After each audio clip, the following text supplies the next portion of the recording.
Hello everybody, Survivalist here with the Average Gamer guys, and I am trying to do some hidden objectives in Call of Duty World War II Zombies. What they did not tell us at the very beginning of this game coming out is that there are hidden objectives to unlock secret characters in the Final Reich. There's actually some for the prologue as well, but most of them are going to be centered around the Final Reich. The ones that we are going to be working on today, I'm going to focus specifically on getting to round 30 without turning on the power. It's going to be a little bit of an undertaking, a little bit of an endeavor. There are a couple that you can combine with this, like getting to 30 without blitz and getting to 30 without going down, and so on and so forth. I don't recommend trying to double up on this. I tried to double up a couple times. You're just going to find that the weapons that you have in the starting area are so weak that you really need the blitz.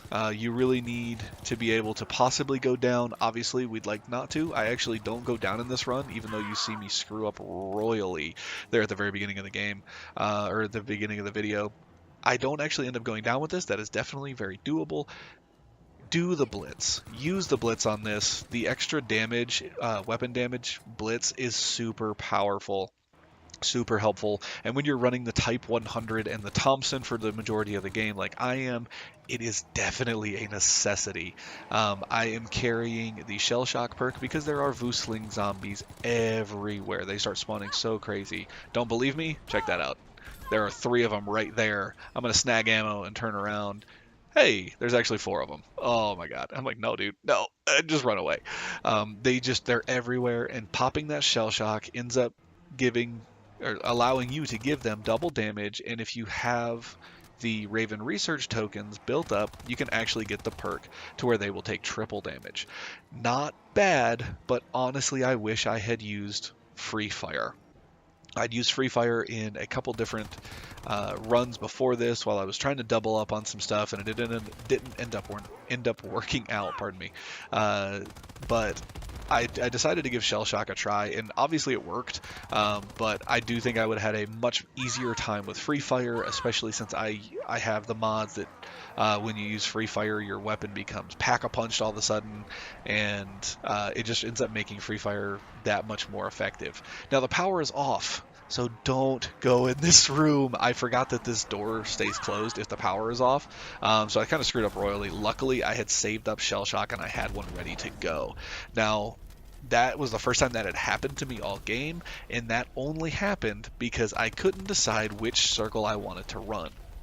I had the choice of either running around the well area right there or running around the entire map, and honestly I think either is fine. I prefer the well area personally, but it really doesn't matter. I think either one is definitely fine, but in my opinion you cannot do both. You can't pick both, because the problem there becomes exactly what happened. I tried to go that big circle around the well, and a lot of guys were pushing because I had concentrated the zombies into like a huge wave coming at me, and I couldn't run around them. So then I needed to go to that alleyway, and there were 3 Voosling zombies blocking the alleyway because I had pulled them over there, and they were so slow they hadn't moved on yet. So I don't think you can do both. I think it's a really bad idea. Pick one and stick with it. I know Doc likes to run the entire map. I like to run around the well. Honestly, whatever works, I'm cool with it. I just am really weary of these alleyways right there that are so freaking narrow. But you know, to dealer's choice. Honestly, it's your run. If you're cool with that alleyways, obviously it works. Doc did this actually before I did, doing the whole map. So obviously it works.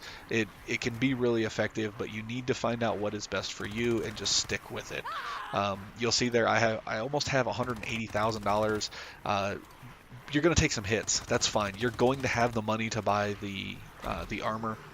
And honestly, at $10,000 per a pop, it doesn't really put a dent in what you have going on, because the ammo that you're going to be buying is like $380 and like $500. It's not going to put a dent in your stuff either. So feel free to spend it away. If you get these power-ups, use them. Holy cow, this ends up kind of saving me, being able to pull this insta-kill. You see the modifications I have. I am using Resourceful, which actually makes these drops happen more often. I have the Pack-a-Punch, or Pack a Mule, I think. It's the old Mule Kick perk. It lets you carry 3 primary weapons, of which I am carrying the Type 100, the Thompson, and the Waffe. 3 submachine guns, but I think they are the 3 best options. And then the third is maximum ammo capacity, which is one of the really high level Raven Research token buys. So that one I actually found to be really effective because the Waffe, you do not get the opportunity to buy ammo for it very often, but it's really powerful. So it's kind of a trade-off. You end up getting a ton of ammo for it, and you just kind of use it periodically. So that is kind of the setup I used. Honestly, if you have the ability to use the Mark II upgrade for the Free Fire. Sorry, I couldn't think of the word. If you've got that modification for Free Fire where it pack-a-punches your weapons for you, I think that one is tailor-made to this particular challenge and trying to knock it out. That's actually fantastic. I would I would be more than happy to use that one as well. I'm too tired from beating this. I spent forever. I think it's been like an hour and a half getting here to 30. Just kind of running there. Honestly, it shouldn't take much longer than that because you end up kind of running through and not really doing anything between rounds other than snagging up some ammo from the Thompson and the Type 100. So that's what I got there. Round 31, an hour and 22 minutes, 1,985 headshots. Definitely the way to go with that, and that was my one down. So hopefully this is helpful to you. We are going to try and do all of these so that we can actually show you guys how to do a bunch of these. I know we've already completed a bunch, but we'll go back and we'll do them again. We'll see how it goes.